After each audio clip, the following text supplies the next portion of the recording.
ভাই তুই কোথায়? কখন থেকে প্রদীপ জ্বালিয়ে বসে আছি। তোকে তো বললাম যাচ্ছি, ফোনটা রাখ এখন। সামান্য তো একটা রাখি, রাখির জন্য এতবার কে ফোন করে? ওসব ছাড়, চল আজকে সারা রাত বাইক নিয়ে ঘুরবো। আমি আবার কি করলাম? তোমাকে যে মিষ্টিটা আনতে বললাম। ঠিক আছে, আমি এক্ষুনি অর্ডার করে দিচ্ছি। আচ্ছা মিষ্টি তো আধ ঘন্টার মধ্যে চলে আসবে। এই নাও তোমার মিষ্টি। মিষ্টি তো এনে দিলাম, তোমার গুণধর ভাইটা কোথায়? তুমি একবার কল করে দেখো না।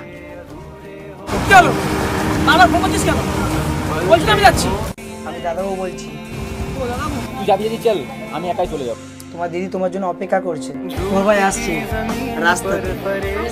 ভাইয়ের জন্য এত মিষ্টি, আমাকে মিষ্টি দাও।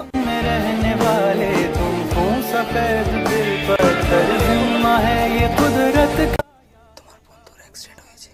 যদি আমি আজকে ওর সাথে ঘুরতে যেতাম, রাখি পড়তে না আসতাম, তাহলে আজকে হয়তো আমিও। কি রে, আমার গিফটটা কোথায়?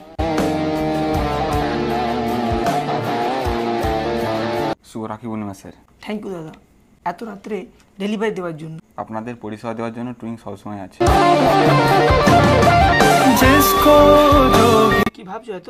সকাল থেকে আমি দেখেছি তোমার দিদি তোমার জন্য কতটা আগ্রহ নিয়ে বসেছিল, তুমি সেটাকে তাও তোয়াক্কাই করো। এই রাখি পূর্ণিমার দিনগুলো তারাই বেশি অনুভব করতে পারে যাদের নিজেদের কোনো বোন নেই।